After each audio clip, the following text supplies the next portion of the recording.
오늘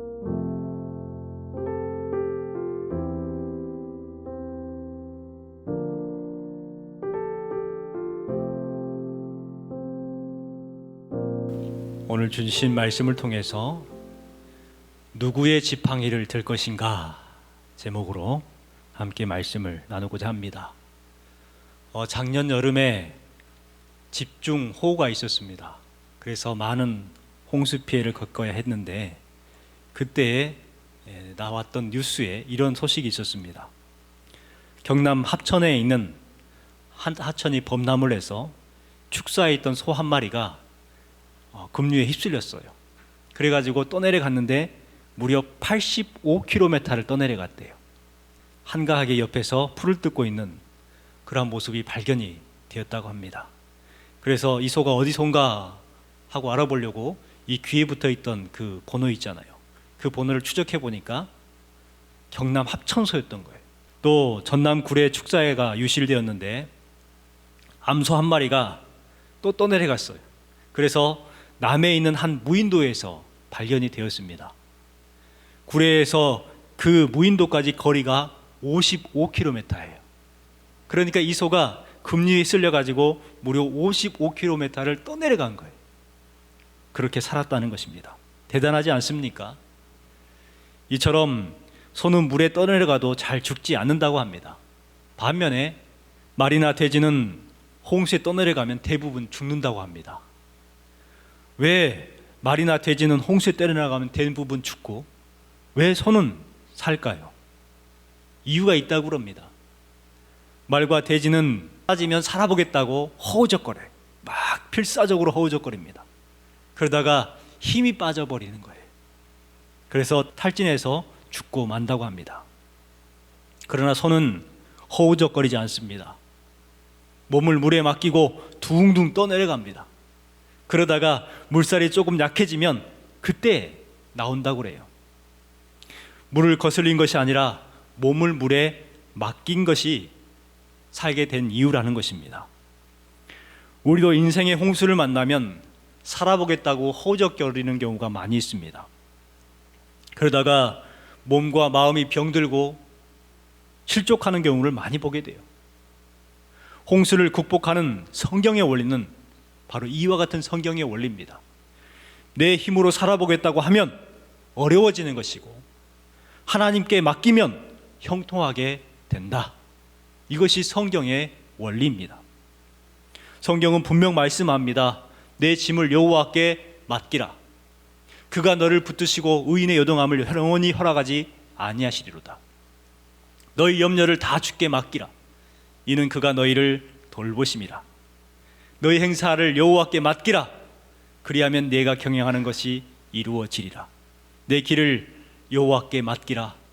그를 의지하면 그가 이루시고 내 의를 빛과 같이 나타내시며 내 공의를 정오의 빛과 같이 하시리로다.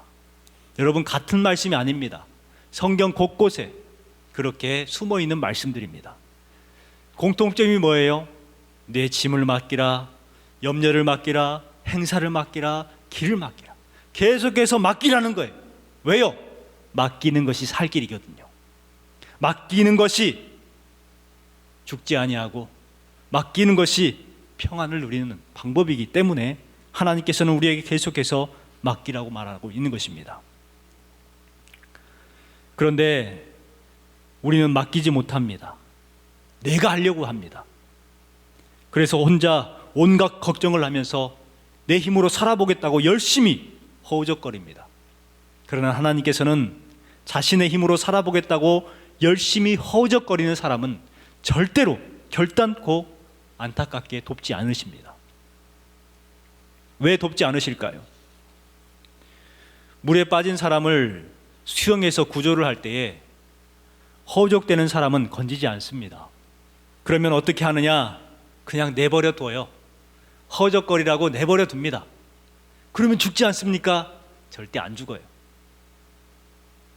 사람이 지쳐가지고 탈진해서 허우적거리지 않고 지쳐 있으면 그때 뒤로 가서 등을 살짝 올려줍니다. 그리고 나서 끄집어 오지요. 그리고 무태 와서 심폐소생술로 살려냅니다. 그러면 안전한 거예요. 하나님께서도 마찬가지입니다. 자신의 힘으로 살아보겠다고 발버둥치고 내 힘으로 해결하겠다고 그렇게 하는 사람은요, 하나님께서는 기다려요. 여러분, 허우적거려서 바둥바둥 거리는 사람이 무트로 나오잖아요. 그러면 그 허우적거리는 사람이 뭐라고 하는지 아십니까? 스스로가 혼자 나온 것처럼 여겨요. 그래서 감사하다는 말도 안 하고 쌩 하고 가버립니다. 감사하다는 말 하지 않습니다. 자기 힘으로 나온 것처럼 여겨요. 그런데 그냥 숨이 넘어갔다가 심폐소생술로 살린 사람은 감사합니다, 감사합니다. 계속해서 감사해요. 자기의 생명의 은인이라고 그렇게 말을 합니다. 하나님께서는 나는 아무것도 못합니다, 나는 아무것도 아닙니다 라고 고백하는 사람을 주님께서는 도우십니다. 우리가 예배 전에 찬양했던 가사를 보면 이 찬양의 가사가 우리의 고백이 되어야 합니다. 나는 아무것도 아닙니다, 주님의 사랑이 없으면. 나는 아무것도 모릅니다, 주님의 지혜가 없으면. 나는 아무것도 못합니다, 주님의 능력이 없으면. 나는 한순간도 못 삽니다, 주님의 생명이 없으면. 이 고백이 우리의 고백이 될 때에 비로소 하나님께서는 우리를 도우신다는 말씀입니다. 나는 아무것도 아님을 인정하는 것, 아무것도 못한다는 것을 인정하는 것, 그때 비로소 도움을 얻는다는 거예요. 여러분, 맡기는 것을 무능함이라고 생각하십니까? 결코 무능함이 아닙니다. 맡기는 것은 거룩한 내려놓음이요, 내 맡김의 영성을 소유한 참된 성도인 것입니다. 그러기에 맡기는 것을 주저하지 마시기 바랍니다. 맡기는 것이 믿음인 줄 믿습니다. 마리아가 가나의 혼인잔치에서 포도주가 떨어졌다는 소식을 들어요. 그리고 나서 예수님께 찾아가서 예수님께 부탁을 합니다. 여자여, 나와 무슨 상관이 있나이까? 아직 내 때가 이르지 아니하였나이다 라고 꼭 거절하는 것처럼 느껴집니다. 예수님께서는 거절했어요. 하지만 다른 방법이 없기에 마리아는 맡길 수밖에 없었어요. 그래서 하인들에게 이렇게 명령합니다. 예수님께서 너희에게 무슨 말씀을 하든지 그대로 하라. 왜냐하면 다른 방법이 없는 거예요. 예수님밖에 없는 거예요. 예수님은 그 믿음을 보시고 세상에서 가장 맛있는 포도주를 풍성하게 공급해 주셨습니다. 물이 변하여 포도주가 되는 것은 바로 이와 같은 내려놓음과 내 맡김이 있었기 때문에 가능했다는 것입니다. 사실 가장 어려운 결단이 맡김입니다. 내 힘으로 해보려고 내 자존심이 상하고 또 내가 힘이 있기 때문에 무엇인가를 해보려고 그래요. 그렇기 때문에 어찌 보면 우리들에게 가장 어려운 신앙 고백이 맡김이 아닌가 생각을 해봅니다. 그러나 그래도 맡겨야 합니다. 내 힘을 빼고 여러분 맡기십시오. 자녀를 맡기시고 남편을 맡기세요. 건강을 맡기시고 문제를 맡기십시오. 그러면 그 맡김을 통해서 자유함을 누리게 되는 것입니다. 맡기지 못하면요, 자유가 없어요. 평안이 없습니다. 맡기면 안 될 것 같습니까? 아니에요. 우리가 말씀을 읽었잖아요. 주신 말씀처럼 맡기면 붙드시고 흔들리지 않게 하시고 돌보시고 경영하시고 의롭고 공의롭게 해주신다고 분명 말씀했잖아요. 우리는 맡겨야 합니다. 여러분에게 거룩한 내 맡김의 영성이 임하시기를 주님의 이름으로 축원합니다. 오늘 주신 말씀에도 맡기지 못하고 허우적거리는 사람이 소개가 되고 있습니다. 바로 모세입니다. 출애굽기 3장에 보면 모세는 매우 신비로운 체험을 해요. 하나님을 만났습니다. 모세는 그곳에서 하나님을 만났어요. 또한 하나님은 나는 스스로 있는 자다, 여호와라는 이름을 처음으로 알려주셨습니다. 반드시 너와 함께 하겠다 약속까지 하셨어요. 이쯤 되면은 모세는 하나님의 말씀을 믿고 맡겨야 하지 않겠습니까? 그런데 맡기지 못합니다. 만약에 여러분이 모세처럼 불붙는 떨기나무에서 말씀하시는 하나님을 만난다면 여러분은 어떻게 하시겠습니까? 아마 감동하겠죠. 은혜가 충만할 겁니다. 신비한 체험을 했기 때문에 감격하고 사명에 불타야 할 것입니다. 이제 하나님을 온전히 믿게 될 것이고 모든 것을 내어 맡길 줄을 아는 신앙으로 거듭나게 될 겁니다. 그런데 모세는 어떻게 됐습니까? 모세는 이상하게 미적거립니다. 쓸데없는 말을 하고 필요 없는 말, 부정적인 말, 안 된다, 할 수 없다는 말을 계속해서 합니다. 겸손해서 그럴까요? 아니에요. 이것은 겸손이 아니에요. 이것은 겸손이 아니라 비굴함입니다. 비굴함. 믿음이 없는 모세를 보게 됩니다. 모세가 핑계를 할 때 어떤 핑계를 하느냐? 첫 번째는 자신의 자질에 대한 문제를 삼습니다. 3장 11절에 보니까 내가 누구이기에 바로에게 가겠습니까? 이와 같은 자기 자질에 대해서 자기를 믿지 못하는 거예요. 그때 하나님께서 12절 말씀에 내가 반드시 너와 함께 있으리라 이렇게 말씀해 줘요. 또 모세가 이렇게 말합니다. 자신은 지식이 없다는 거예요. 13절 말씀에 보니까 나는 아는 것이 없습니다. 내가 무엇이라고 그들에게 말하리까?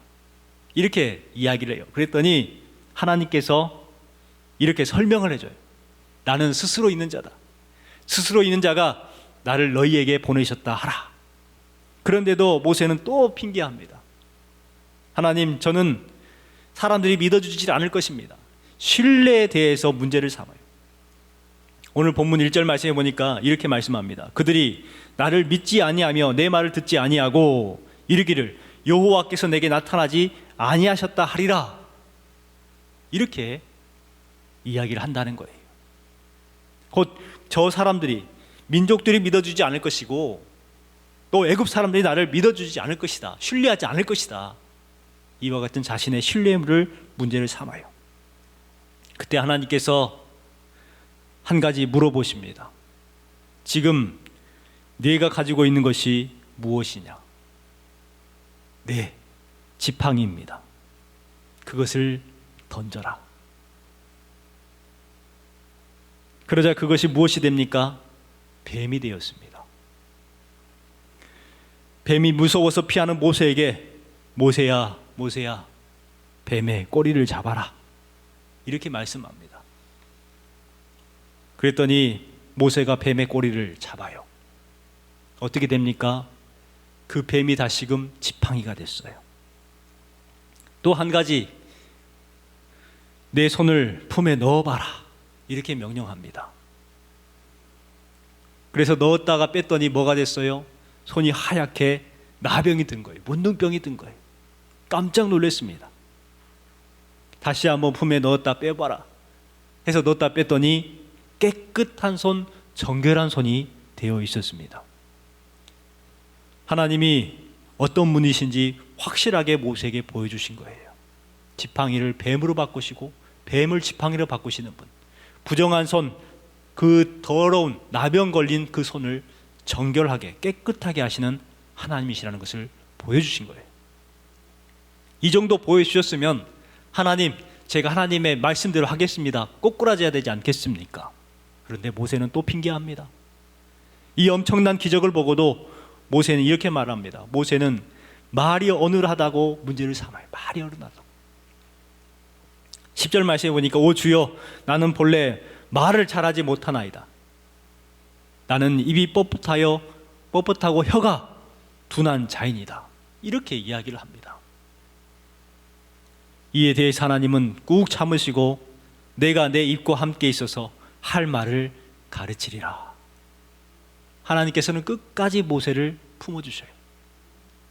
여러분, 모세의 말에서 무엇을 느끼셨습니까? 모세의 말에서 특징이 있었죠. 무슨 특징이 있었습니까? 모세는 계속해서 비관적이었어요. 부정적이었단 말이에요. 안 됩니다, 못합니다, 할 수 없습니다, 알아주지도 않을 것이고 들어주지도 않을 겁니다. 계속해서 비관적인 태도, 부정적인 말을 하고 있다는 것을 알 수가 있습니다. 그러나 하나님은 어떻습니까? 하나님은 계속해서 긍정을 이야기하셔요. 된다고 하십니다. 여러분은 긍정적이십니까? 부정적이십니까? 낙관적입니까? 비관적입니까? 오래전 한 아이가 밤하늘을 열심히 바라보고 있었습니다. 그때 아빠가 그 그 소년에게 다가가서 이렇게 물었어요. 무엇을 그렇게 열심히 보고 있니? 하고 물었더니 그 아들이 이렇게 말하는 거예요. 저 달에 가고 싶어서 열심히 달을 보고 있어요. 이렇게 이야기를 합니다. 그때 아주 옛날이기 때문에 달에 간다는 것은 상상할 수 없었던 시대였어요. 그러면 아빠가 야 이놈아, 지금 무슨 생각을 하고 있는 거야? 엉뚱한 생각을 하고 있네. 달을 어떻게 가? 하고 야단을 쳤으면 어떻게 됐을까? 그런데 이 아빠는 야단치지 아니하고 격려하고 칭찬해 줍니다. 넌 참 훌륭한 꿈을 가졌구나. 언젠간 그 꿈을 하나님께서 이루어 주실 거라 믿는다. 이렇게 긍정적으로 격려해 주었어요. 그 아이는 30년 뒤에 1971년 7월 30일 인류 역사상 네 번째로 달에 도착한 사람이 된 제임스 오원이라는 사람입니다. 이 사람은 달에 갔고 그 달에서 월면차를 처음으로 운전했고 또 미국 국기를 달에 꼽았던 사람이죠. 이 제임스 오원은 나중에 목사가 되었고 목회를 하다가 세상을 떠났습니다. 아버지의 긍정적인 격려와 칭찬이 없었다면 어떻게 되었을까요? 야 이놈아, 밥 먹고 할 일이 없어서 그거나 그렇게 하고 있느냐? 야단쳤다면 어떻게 됐을까요? 비관적으로 이야기하고 부정적으로 이야기했다면 어떻게 됐을까요? 여러분, 우리는 비관의 말, 비판의 말, 부정적인 말을 조심해야 합니다. 왜냐하면 죽겠다 하면 어떤 일만 생겨요? 죽을 일만 생기는 거예요. 안 된다 하면은 어떻게 돼요? 안 되는 일만 생기는 거예요. 못한다 하면 어떻게 됩니까? 정말 무능한 사람이 되는 거예요. 무엇이든지 죽이는 입술이 있습니다. 부정적인 입술이에요. 그러나 무엇이든지 살리는 입술이 있습니다. 어떤 입술입니까? 긍정적인 입술이에요. 여러분의 입술은 살리는 입술입니까? 죽이는 입술입니까? 여러분의 입술이 긍정적인 입술, 살리는 입술이 되시기를 주님의 이름으로 축원합니다. 오늘 말씀에서는 하나님께서 모세를 사명자로 만들어가는 방법에 대해서 알 수가 있습니다. 그냥 모세를 쓰신 것이 아니에요. 첫 번째로 특징이 뭐냐면 모세에게 있는 것을 사용하셨어요. 2절부터 4절까지 말씀해 보면 하나님께서 모세에게 내 손에 가지고 있는 것이 무엇이냐라고 물으셨어요. 지금 현재 모세에게 있는 것을 요구하셨단 말이에요. 만약에 없는 것을 요구했다면 어떻게 됐을까요? 모세는 아무것도 하지 못했을 겁니다. 그러나 모세에게 있는 것이 무엇이냐 물었을 때에 모세에게 지팡이가 있었어요. 그래서 지팡이가 있습니다 라고 대답합니다. 하나님은 어떤 특별한 것을 요구한 것이 아닙니다. 목자라면 누구나 가지고 있는 필수품을 요구한 거예요. 있는 것을 쓰시겠다는 것입니다. 하나님은 우리에게 없는 것을 찾지 않으십니다. 우리에게도 있는 것을 요구하세요. 그런데 우리는 없는 것부터 먼저 생각을 합니다. 모세가 그랬죠. 저는 능력이 없습니다. 저는 시간이 없습니다. 저는 경험도 없고 능력도 없고 지식도 없습니다. 말도 잘하지 못합니다. 없는 것을 계속해서 이야기하는 거예요. 하나님께서는 있는 것을 요구하심에도 불구하고.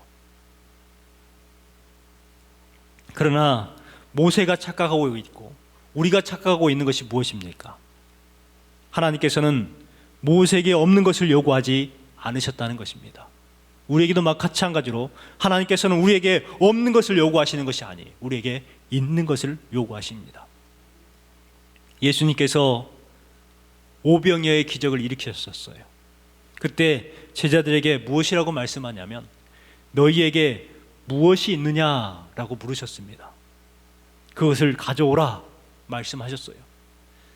그랬을 때에 한 아이가 가지고 있었던 보리떡 5개와 물고기 2마리를 가지고 옵니다. 예수님께서는 그것을 축사하시고 나누어서 먹게 하셨어요. 있는 것을 가지고 5,000명을 먹이셨다는 것입니다. 다윗의 손에 있었던 물맷돌을 사용하셨고 엘리야와 엘리사의 겉옷을 사용하셨습니다. 모세의 지팡이는 상징적입니다.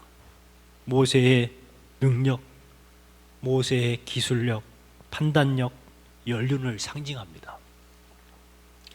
하나님은 모세가 신뢰하고 있는 그것을 땅에 던지라고 하셨어요. 그동안 자신이 쌓아왔던 모든 것을 가리키는 그 지팡이, 자신의 능력을 상징하는, 권능을 상징하는 그것을 내려놓으라고 했습니다. 내가 그동안 믿고 의지했던, 나를 지탱했던 그 힘이 뭐였다는 거예요? 나를 병들게 했던 뱀이었다는 거예요. 내 손에 쥐고 있는 것이 내 것이라고 쥐고 있으면 그것은 나의 올무가 되지만, 주님께서 모세에게 말하는 것처럼 내려놓으라 했을 때 내려놓으면, 맡기면 그것은 하나님의 지팡이가 되는 것입니다. 그래서 우리는 내려놓아야 하는 것이죠. 이것은 바로 거룩한 내려놓음입니다. 두 번째는 하나님께서는 모세의 두려움을 이기게 하셨습니다. 본문 3절 말씀에 보면 모세는 뱀 앞에서 피했다라고 기록을 합니다. 도망을 갔어요. 왜 피했을까요? 뱀이 무서워서 그랬을까요? 여기에서 말하는 뱀 앞에서 피했다라는 것은 모세의 컴플렉스입니다. 뱀을 상당히 무서워했어요. 왜 뱀을 무서워했냐면 뱀은 애굽의 왕을 상징합니다. 파라오의 왕관에는 뭐가 있어요? 요 앞에 코브라가 있어요. 뱀이죠, 뱀. 그래서 이 뱀은 애굽의 왕 바로를 상징하는 것입니다. 모세의 마음 가운데에서는 그 마음이 있었던 거예요. 애굽 왕에 대한 두려움. 그래서 계속해서 변명하고 못한다, 할 수 없다, 가지 못한다, 알아주지 않을 거다 이렇게 말했던 이유는 바로 바로에 대한 두려움이 있었기 때문이었습니다. 그런데 갑자기 지팡이가 뱀이 되어버린 거예요. 하나님께서는 뱀의 꼬리를 잡으라고 하십니다. 그랬을 때에 모세는 참 순종하기 어려웠을 겁니다. 뱀의 꼬리를 잡으면 물려요. 머리를 잡아야 제압할 수가 있는 것이죠. 그런데 뱀의 꼬리를 잡으라는 것입니다. 여러분, 뱀의 꼬리를 잡는 사람들이 있죠. 어떤 사람들입니까? 뱀을 잘 다루는 사람들. 뱀을 조련하는 사람들은요, 뱀의 꼬리를 잡아요. 여러분, 모세가 뱀의 꼬리를 잡은 것은 쉬운 것이 아닙니다. 그러나 하나님의 명령에 순종했고 뱀의 꼬리를 잡았을 때 그 뱀은 지팡이가 되었습니다. 두려움의 대상이었던 이 애굽 왕 바로조차도 자신의 손에 지팡이일 뿐이라는 거예요. 여러분, 모세의 지팡이는 더 이상 모세의 지팡이가 아니었습니다. 외적으로는 먼지투성이고 때 묻은 지팡이지만 하나님이 함께 하시는 하나님의 지팡이, 권능의 지팡이가 되었습니다. 우리가 읽었던 20절 말씀을 같이 한번 읽어볼까요? 모세가 그의 아내와 아들들을 나귀에 태우고 애굽으로 돌아가는데 모세가 하나님의 지팡이를 손에 잡았더라. 아멘.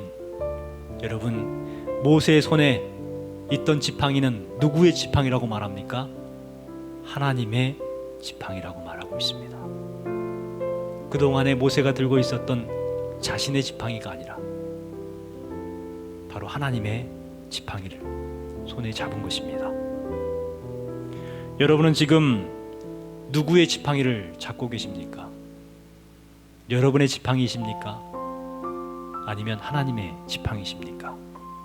여러분의 지팡이는 빨리 내려놓으시고 주님 앞에 맡기시고 하나님의 지팡이를 드는 거룩한 손이 되시기를 주님의 이름으로 축원합니다.